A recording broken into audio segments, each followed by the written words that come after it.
Okay, Andrew, whenever you're ready. Cool. Good morning, everyone. Thank you for joining us. My name is Andrew Nahan, and I am this year's YPN chairman.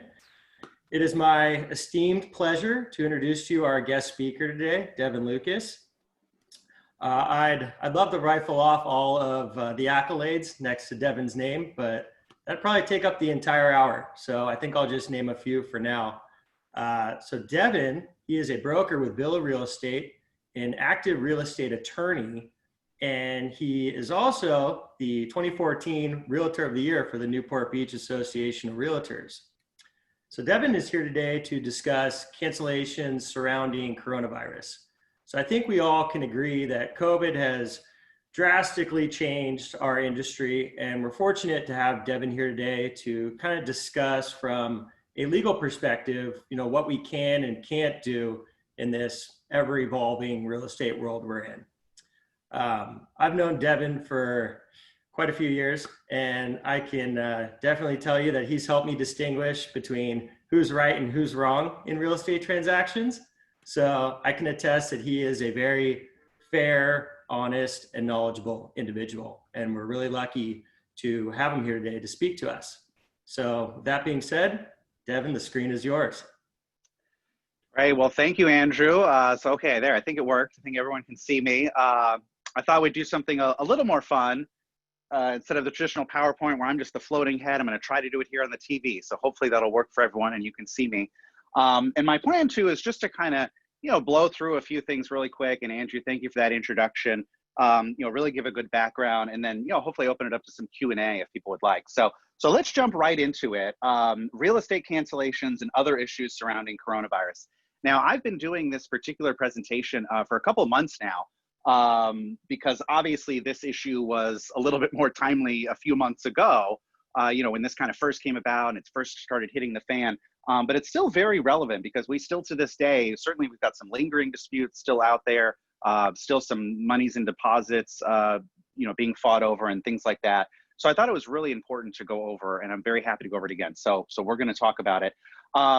So let's just jump right into it. So what would normally happen? We would normally be able to sell a house. Everyone would be happy. Hopefully you still are out there selling houses and doing your transactions because certainly things are a little bit better now. So, everyone's happy, good to go with a nice sale. But then a few months ago, earlier in the year, late winter, February, March, April timeframe, we had our friend, Mr. or Mrs. Coronavirus come into the picture. And obviously that has really dramatically changed everything, including our humble real estate business. So all of a sudden, we had some very deep concerns. We had some crashes in the stock market that people weren't happy about. We had lenders pulling out of the market that obviously wasn't good. We had cancellations. We obviously had sellers be upset about that because they don't like to be canceled on. A lot of things really kind of just started happening. So what I wanted to do is really just kind of peel back the onion and talk a little bit about it. And the most important thing to really understand when talking about cancellations, whether coronavirus or not, is to understand, how does the cancellation process work in the RPA and under California law? I can't tell you how many people don't understand this or just outright lie about it. Long before coronavirus, this was always a hot topic and a dispute. How does someone cancel? When do you get to keep the deposit? When don't you? So we're just going to briefly hit that. And then we're going to talk about this force majeure concept that you've probably been hearing people talk about. There's also a California civil code to it, 1511. And we're definitely going to get into that on a very scratch the surface type position. And then what if you cancel anyway? Well, as most of you probably know, because there's basically an entire page dedicated to it in the RPA, if there is a dispute, you have to do mediation. And then if the arbitration provision is checked, then both parties would have to do arbitration and then a lawsuit. So we're going to get on to all of that. I simply have my standard kind of caution there that we simply cannot cover everything. I mean, there are attorneys literally doing weekend seminars to go over these sort of force majeure things. So in the 3 or 4 hours that we're going to talk this morning, we just don't have time to cover everything. I'm just kidding. We're going to blow through this, 30 minutes or so. And obviously we're not going to cover everything. So this is a primer, but I think it's really important. So real quick about me, Andrew kind of said, those of you that don't know, I am a real estate attorney. I'm a real estate broker. I'm broker associate. I'm not the broker with any of the brokerages, but I do have a broker's license, real estate attorney a lot longer. I was doing real estate law started Lucas Real Estate. This is what my office kind of looked like. I worked at a mid-sized litigation firm in Newport Beach. I was actually in court, did some trials, had some of these fun experiences. This was me kind of losing my hair. It didn't get quite that bad, but I actually got to have a lot of these fun experiences. And then one day it was kind of like a light bulb went off. I don't want to do that anymore. I'd rather be doing real estate like you great folks, and sort of started my own company, Lucas Real Estate. Been very happy doing that. So I have a legal practice as well as a real estate practice, and then I've affiliated with Villa Real Estate over the past several years, and very happy there. So one of the first things that I did when I got involved on the sales transactions of real estate was I got involved with the California Association of Realtors and the Newport Beach Association of Realtors. Kimberly and some folks there were very instrumental. And in fact, right around that same time, California Association of Realtors was starting this mediation center, which you may now realize is actually in the purchase agreement. It requires disputes to go through the mediation center or anywhere else the parties agree. You could be a little cynical and say it's another revenue generating stream for CAR, but you know, it also has a really good purpose, because mediations can be crazy expensive. If you call Jams or Judicate West, you can spend $5,000 to $10,000 a day on a mediation. So CAR tried to put together a program, much like a lot of the courts do, where you get a really cheap mediation. Essentially, mediators like myself agree to reduce their rate, and you still get the great services, but at a cheaper thing. So I've been doing mediations as a mediator for, you know, 5, 6, 7 years, probably, you know, hundreds or maybe even 1,000 of them as an attorney. But now to do them as a mediator has been a lot of fun, and it just gives me more and more exposure to all of these crazy situations and crazy positions that are out there, including cancellations, which is why I think it'll be great to talk about. A few years after becoming involved in real estate, my wife, who was a CPA, I dragged her into the business. So she quit her CPA job and came to work with me. And then because we are husband and wife in real estate, we're legally obligated to have the couple photo. So we have that there for us as well. So let's get into it. Introduction, coronavirus, obviously changing things, or certainly did at the time frame. So what do we have going on? We have stay-at-home orders that have been fluctuating. We have the governor, you know, shutting down everything possible, signing away orders, closing things down. We have, you know, almost everything got closed initially. Some things have certainly reopened that we're going to talk about because it's an important distinction. Wally World is still closed. We've still got Disneyland closures, you know, movie theaters. A lot of things still are closed, but we have takeout food. We've been getting creative. We still have Uber Eats. We still have, you know, our delivery services here. We still have the beach. This is actually a real photo from, I think, like 4th of July weekend in Huntington Beach. I was at the beach the other day and it wasn't quite this bad, but people are obviously still going to the beach. So that's really going to be an important distinction here when we talk about the force majeure, because this isn't really wartime, which a lot of our cases talk about when giving us some guidance. This really isn't, you know, people dying in the streets, you know, being carried out like, you know, we see in some of these horrific photos, although obviously there is a lot of death going on, but it's just not quite, you know, the same as some of these other time periods in our history. So what happened is certainly at the beginning with the stock market, with the uncertainty, we had a lot of people putting the pause button on, a lot of timeouts, and a lot of deals were just frankly canceled. So there were buyers out there who got either nervous because they didn't want to have to go forward in this time frame. There were some sellers that canceled. Maybe sellers were planning to move or planning to retire, and they said, hey, I don't want to sell my house now. So that certainly happened. But, you know, for the most part, it was the buyer cancellations that are going to be the problem, because then we have the dispute over the deposits that we'll obviously talk about. So everyone starts fighting about the money, and that's just a bad situation.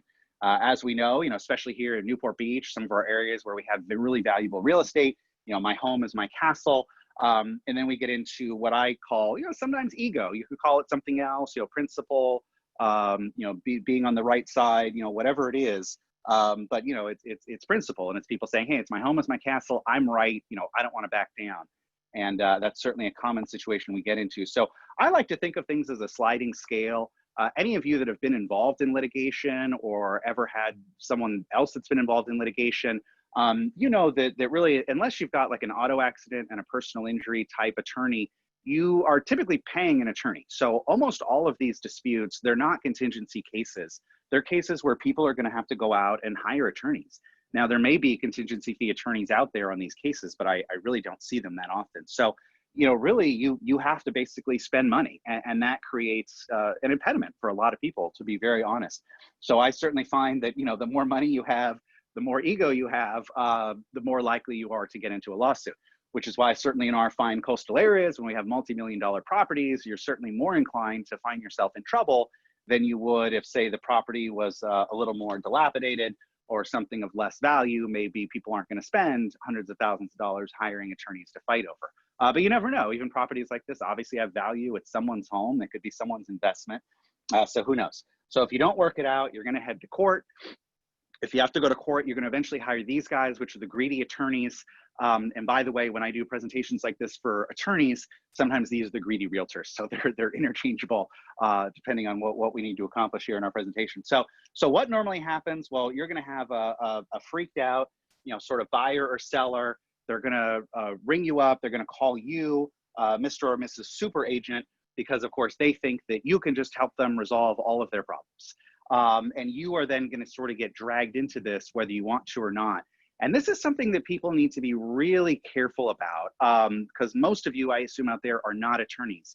And it's very common for realtors to get themselves into a position where they start potentially giving legal advice. And you want to be really, really careful about that. So obviously, I think it's good to know this information. It's good to be able to sort of talk about this information, but you really need to be careful where you sort of draw the line as sort of an advisory role and let them know, hey, at a certain point in time, they certainly need to be speaking to attorneys. And you may need to be speaking to your broker as well. I can't tell you how many mediations I've been to where the sales agent shows up, thinking they're doing themselves or their client a favor. They think that they're just going to show up as a witness, but very quickly into the mediation, it turns out they're a target, or they're being asked questions they don't want to answer. Sometimes they call up their broker. The broker says, what the hell are you doing there? Leave.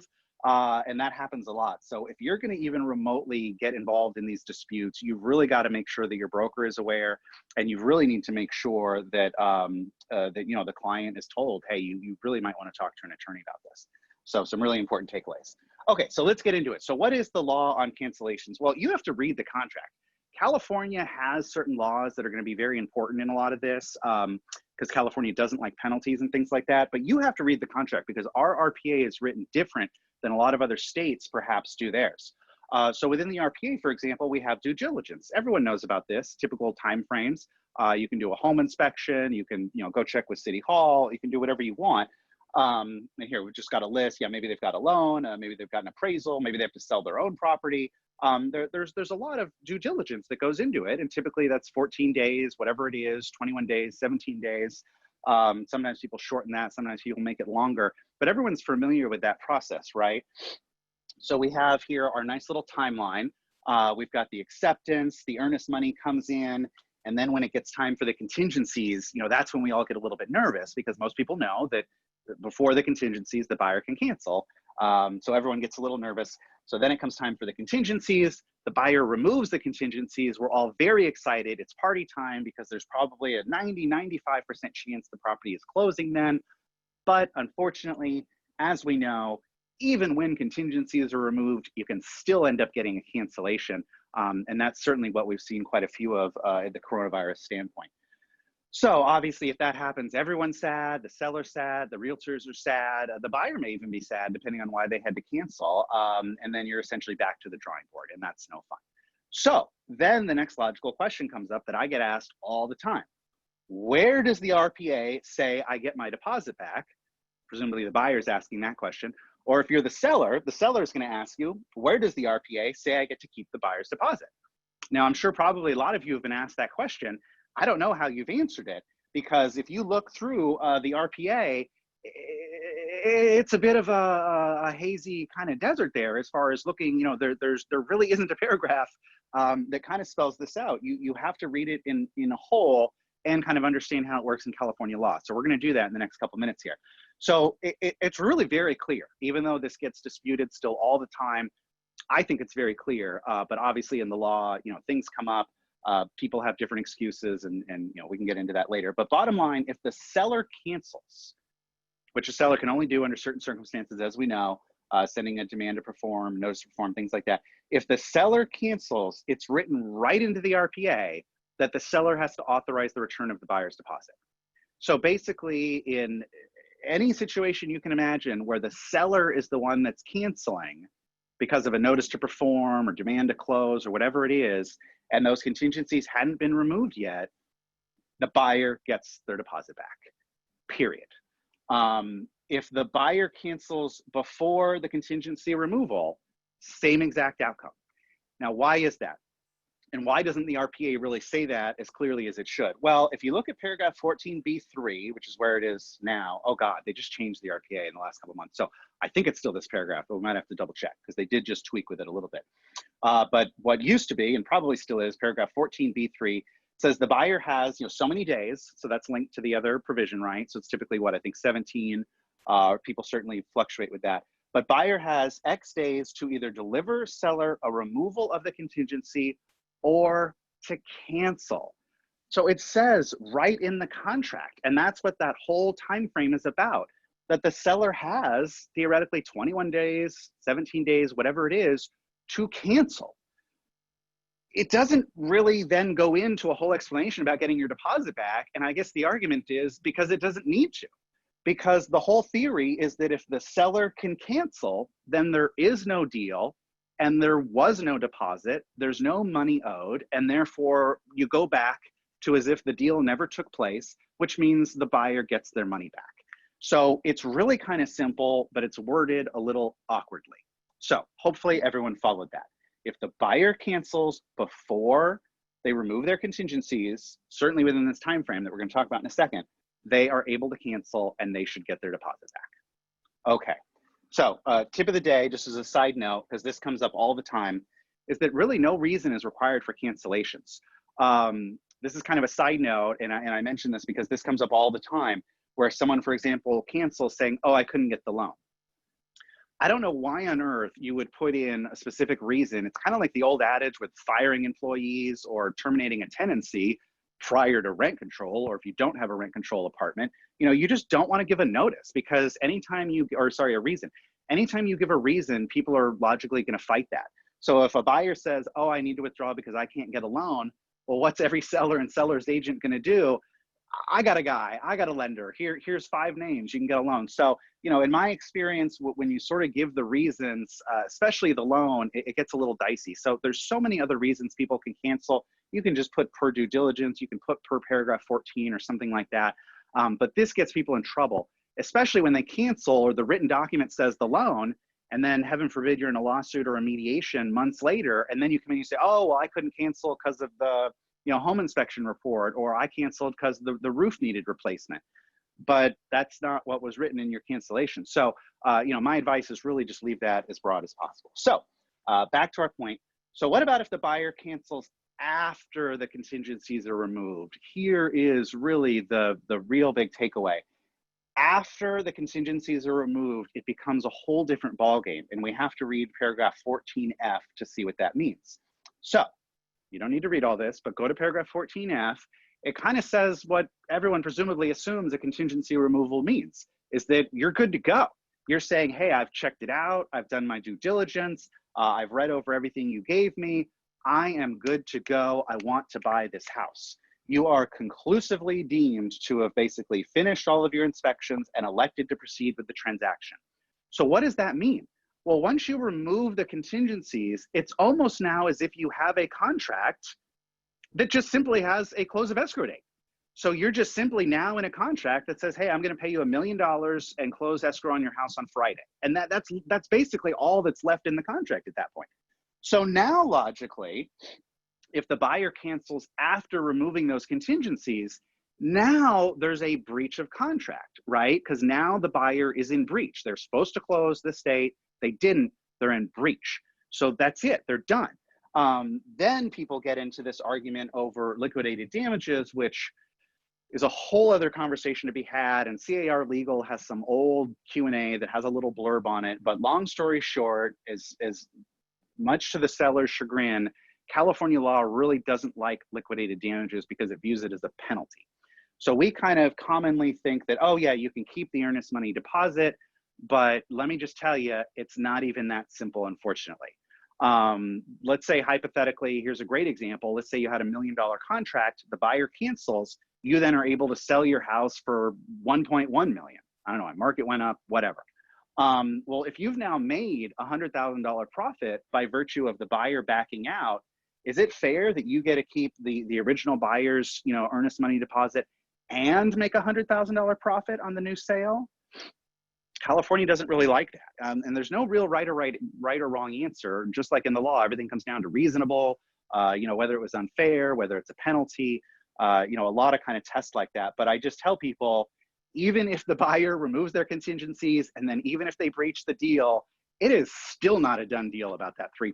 I mean, a lot of people think it is, and a lot of times that's the way it works out, but it can get a lot messier, especially when you're talking about hundreds of thousands or millions of dollars. People are going to hire attorneys and they're going to get real creative over that. So one of the most common things that I see in these deposit disputes is people talk about these timeframes. So let's say you had 14 days or 17 days to remove the contingencies. I hear all the time people come into mediation or lawsuits and say, well, it was day 30, therefore they removed their contingencies, therefore I can keep their deposit. And that's just not the case. There may be states, in fact, I know there's states, including, Utah, for example, I know their purchase agreements work like that, where at that 17-day mark, you as the buyer are done. You've removed your contingencies. In fact, I think the Zillow purchase agreement, where Zillow bought and sold homes, I think they tried to sneak that in. I don't know if that's going to work in California, to be honest. I've seen people try to get creative. Some of the auction companies, I think, do that. But our RPA is very clear. It's written right into it, is that even if the buyer blows past that deadline, let's say it's day 30, it's day 40, it's day 300, it doesn't matter. Until the buyer actually physically signs that contingency removal, their contingencies are in place. So you as the seller, and this paragraph 14b talks about that, it just basically says, even at the end of the time frame, the contingencies still stay there until the buyer actually signs that contingency removal. So it's a very frustrating thing, because let's say you're at day 20, day 30, well, then the seller is in a really awkward position where, yeah, you can send a notice to perform, a demand to close escrow, whatever it is, and that'll work to essentially, in theory, cancel the contract. But then remember from those earlier slides and the provision in the agreement, you have to give the deposit back. So if you're in this, day 20, day 30 time frame, and your seller's all upset and your seller wants to keep the deposit back, well, you're kind of stuck in this classic circle that's just going to go nowhere. I mean, you can cancel, you can send them the notice to perform, but they get their deposit back because you're the one canceling. Again, it's only when the buyer physically removes that contingency that then it's at risk. It's not even guaranteed, but it's at risk at that point. So I really wanted to go over this because it's really important.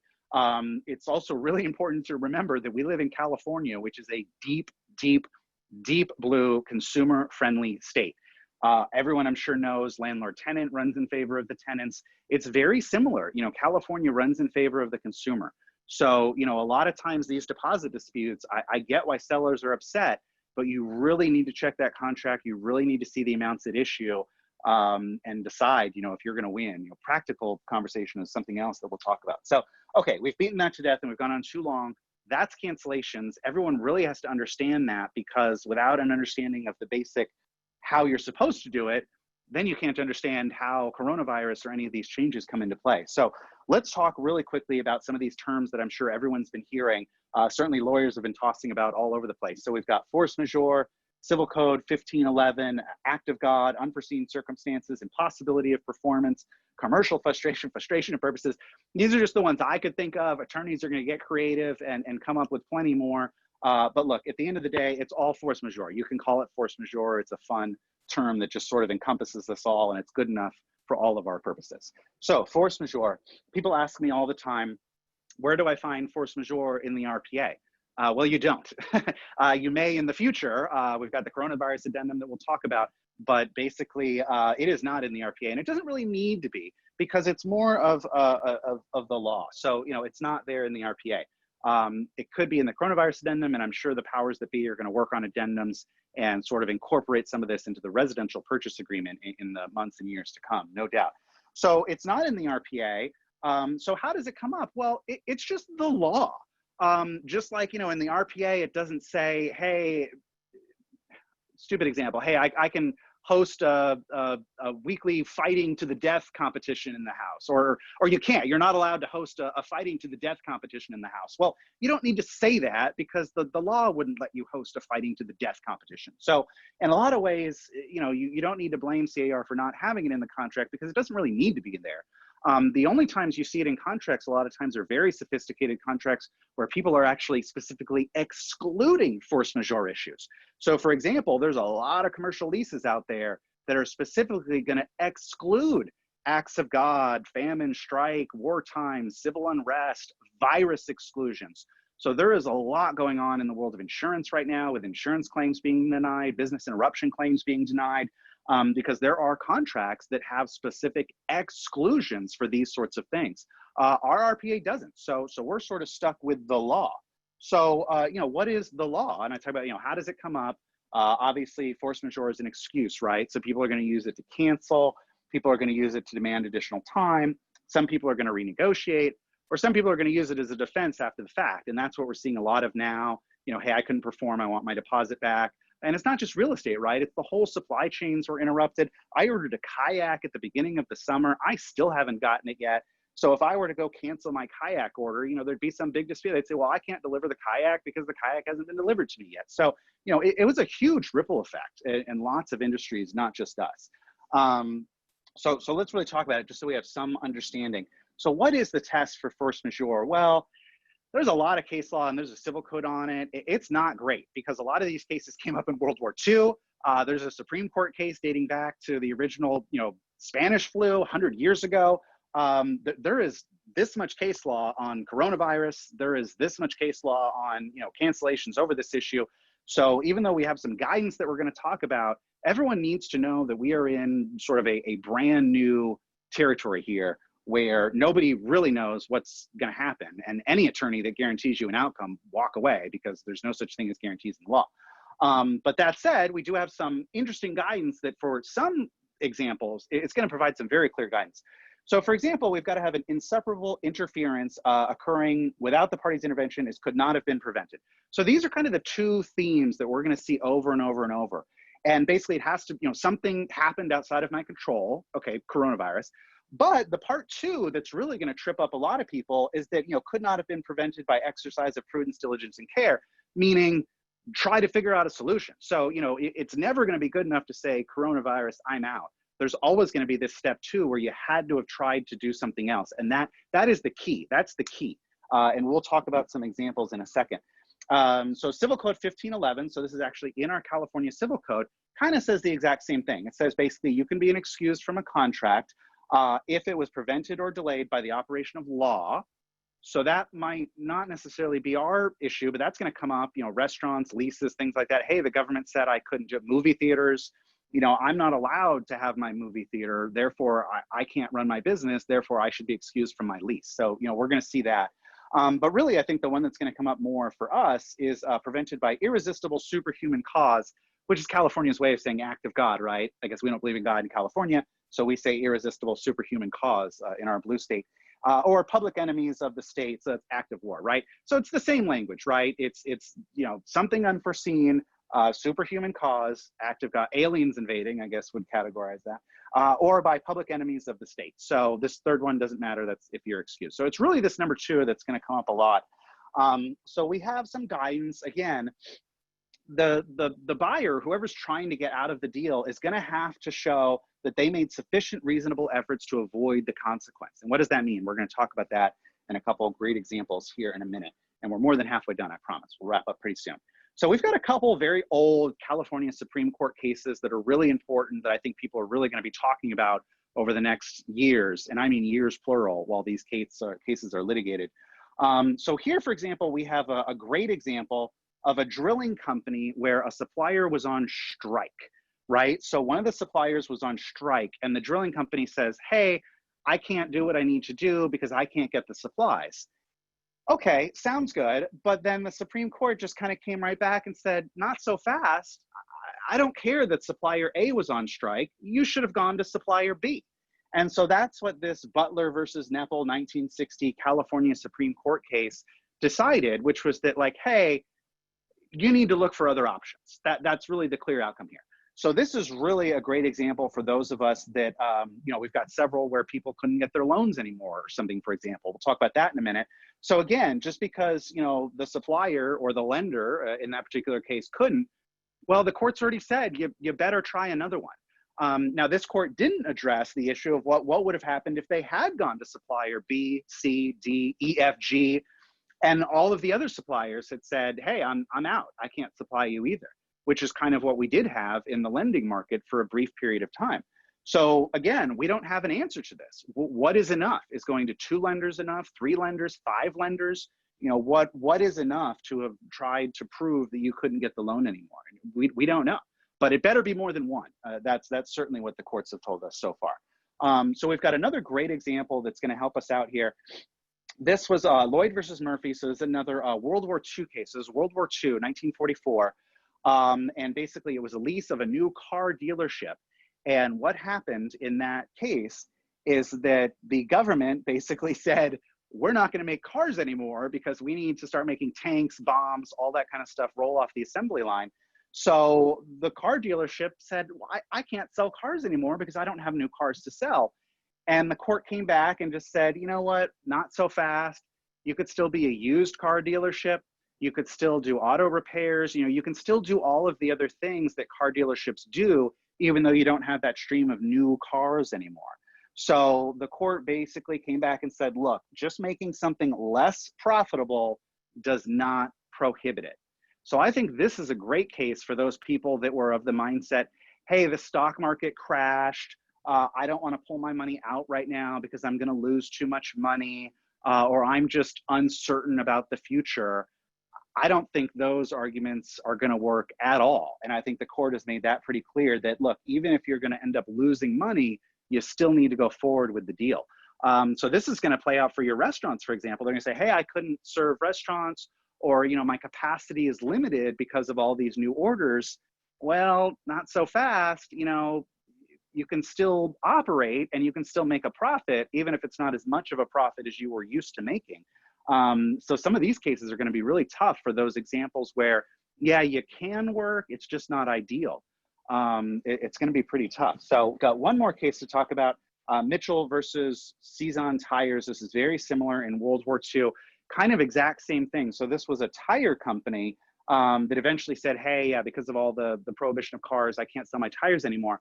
But the real distinction on this case came about was that they were entering into their contract while all of this stuff was going on, as far as the precursors to World War II and the fact that, you know, all of these things may be shut down. So this is a perfect example for anyone, you know, certainly within the last couple months that got into a contract full well that coronavirus was a thing. Again, this is going to make it very difficult for people to get out of a deal today, because obviously we've all known about coronavirus for months and months and months. So anyone today that's coming in and saying, oh, I want to back out of a deal because coronavirus, is going to have really beyond an uphill battle. So what does all this mean? Well, I don't know. You know, you talk to a couple of attorneys and they're usually happy to take your fees and retainers. And like I said, most of these cases, attorneys work by the hour. And we do have a lot of courts that, you know, it is reasonable for 2 different attorneys to look at the same facts and potentially come to a different outcome. So, you know, we've got a lot of that. So let's talk real quick about some great examples. You know, how does it come up? Obviously, we've got it coming up in the form of cancellation. Clearly, that's the biggest one that's happening. Demands for additional time, renegotiations, and defense. So we talked about this briefly, but we're just going to get into a little bit more. So let's talk about that. So if someone wants to cancel, so I want to talk about renegotiation first, because this to me is a deal breaker. I mean, if someone can go forward with the deal, then they, by definition, don't have coronavirus as an excuse, right? So to me, it's impossible for someone to come back and say, hey, I can only go forward with the deal if I can get 100 grand off. That's not going to fly. That's just a jerk renegotiation. That's not a legal excuse, because you can obviously perform. You're saying you can perform. It's just the profitability thing, which again, we've talked about, is not going to work. So renegotiation, in my mind, legally doesn't work. Now, practically it might, right? We all know anecdotally there were some sellers that had to sell. You know, we saw a couple examples in our office, you know, maybe like a retired couple, hey, they were moving already, so they were kind of over a barrel. So, you know, there were certainly some anecdotal examples, and there still may be, of people that have had to sell for a little bit of a loss. But, you know, for the most part, we're really not seeing that. And certainly legally, you would not be entitled to renegotiate, but you can try. I mean, practically, people are clearly doing that. So to me, renegotiation is a no-brainer. So what about demand for additional time, especially if it's a request for additional time? This is obviously reasonable right? If someone comes to you and says, hey, yeah, we're supposed to close escrow on Monday, but my lender's really backed up because of coronavirus. Again, hard to make that excuse today, but people were certainly making it, weeks and months ago. So if someone comes in and says, I need some additional time, I think you're going to be hard pressed to say, no, we're canceling with you on Monday and we're keeping your deposit. I mean, that's not going to fly, right? That just doesn't work in California. That's not fair. That's not good faith and fair dealing. So even though your deadlines may be correct in the contract, again, you got to always picture the big blue state that is California just going to drop its law right on top of that contract. And it doesn't care about your deadlines. It cares about fairness, reasonableness, good faith and fair dealing. So again, canceling on someone when they say, hey, I need one extra day because of coronavirus, that's going to be the perfect example of where people should be accommodating over coronavirus. And then what about an actual cancellation? Well, this is the one that gets dicey, and it certainly happened a lot in that time frame. I don't really know how much it's happening now, but obviously there were some cancellations. There were clearly some buyers that just got cold feet. They wanted to cancel. There were clearly, some legitimate issues. So I've seen more than one case, both as an attorney and as a mediator, and I think anecdotally, within the real estate office, that lenders pulled out of the market. And I think we all know that. So I have several cases right now, again, whether I'm handling or whether I'm mediating or whatever, where people are coming in and they've actually got letters from lenders that say, hey, we're pulling out of the market. We don't care that we were supposed to close next week and we authorized your funds and you already moved contingencies. We're not lending money anymore. They didn't really say all that, but they definitely said we are not lending due to coronavirus. So I think, there's definitely a few buyers out there that are going to have a very strong argument because, again, that was something outside of their control. And if you, went to try to get another lender or two, that's going to obviously be very important. If you had one lender just cancel on you and the other side was willing to give you more time, that might be a problem. But again, if you had more than one lender cancel on you and or the other side is not willing to give you more time, then these things are going to sort of interplay and clearly show that maybe a cancellation was the right thing to do. And then on top of this, we've got that coronavirus addendum. I mean, that thing was floating around. People were signing that thing willy-nilly, especially when it first came out. I did not like the first draft. At least now I think you've got, the various checkboxes or stuff. But I know when that first came out, there were plenty of agents just sending that thing out. And there were plenty of buyers and sellers just signing that thing. So obviously, depending on how it was worded, what version you had and what checkboxes you have, there's provisions in there that basically say, hey, this is an open-ended contingency until closing. So, if someone checked one of those boxes or agreed to one of those coronavirus addendums, well, then you've basically given the buyer a complete out of the contract. So that's going to come into play too. I have one right now where it's like, yeah, there was a lender cancellation and there was a coronavirus addendum that may or may not have been signed. So people are disputing over that. And, again, these things are just going to get real dicey gray areas. And there's really, unfortunately, no authoritative position where, we as attorneys can really say black and white. And again, we can never really do that anyway, or certainly attorneys aren't supposed to, but there are some areas of law that I think are more clear, like some of the cancellation things we talked about. But of course, everyone's got an excuse.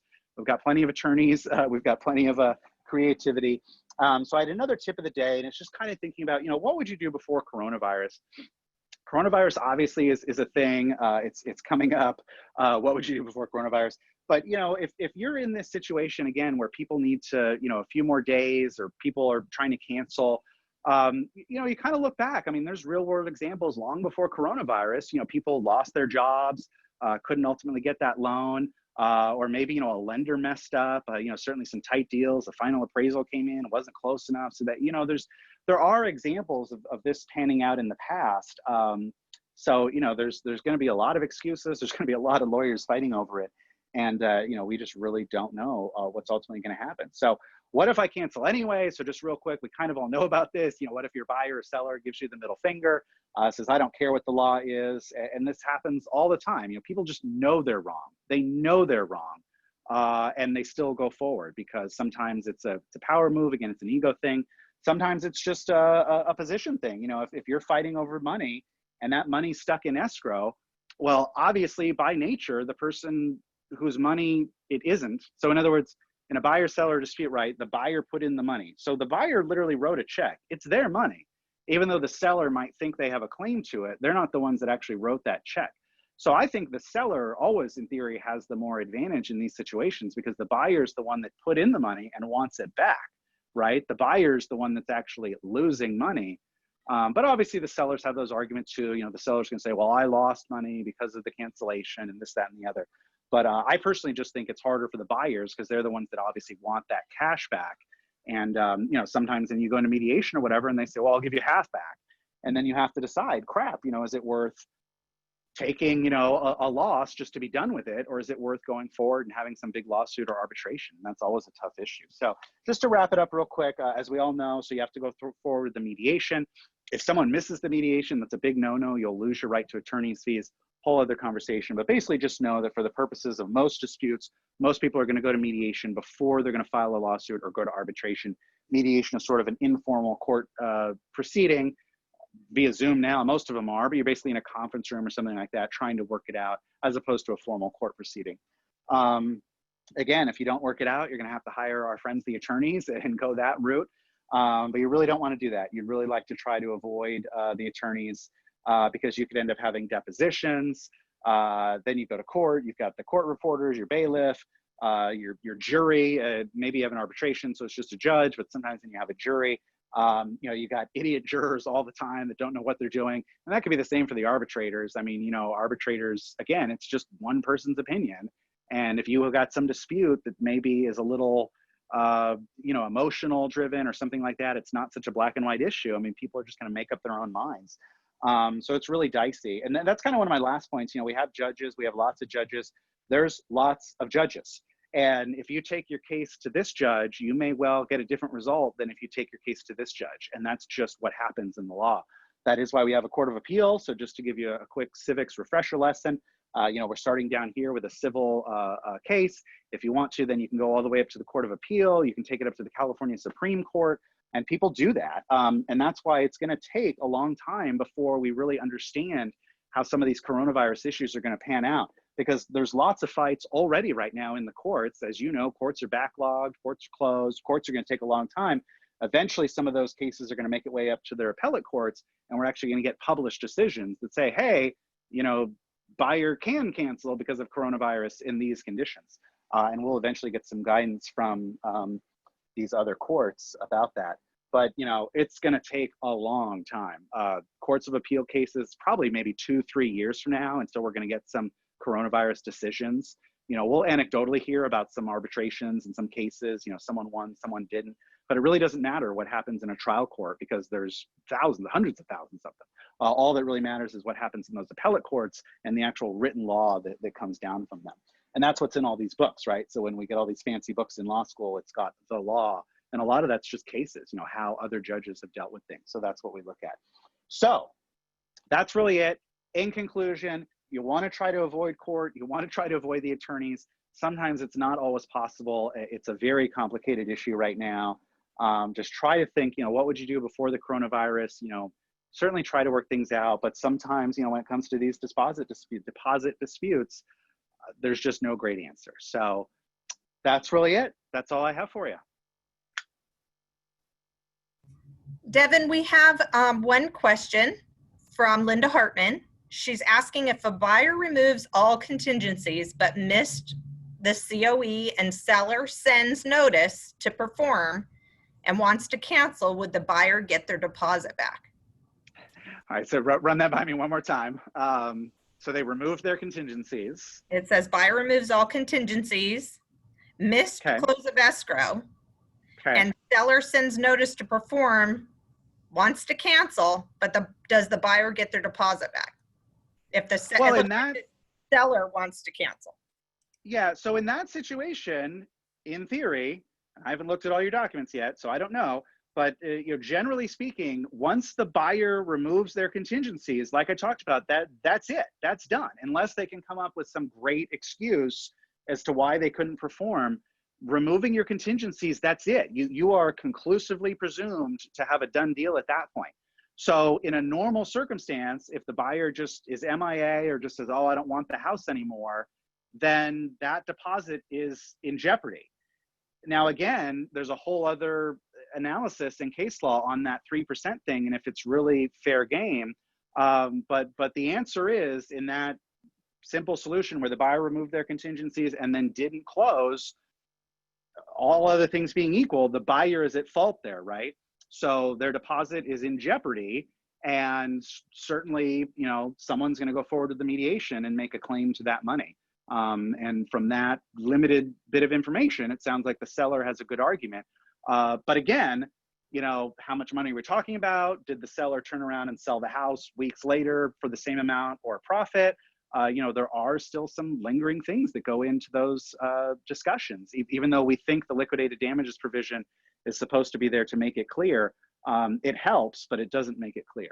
So sorry, hope I answered that question as best I could. He said thanks. Right. And I have to add, your comedy in this this meeting has been wonderful. I've been chuckling quite a bit this week. Try to make it fun, and it's hard when you can't see people's reactions. So. Do we have any? Oh, Linda says she agrees on the humor. Do we have any other questions? Does anybody else want to unmute themselves and ask a question?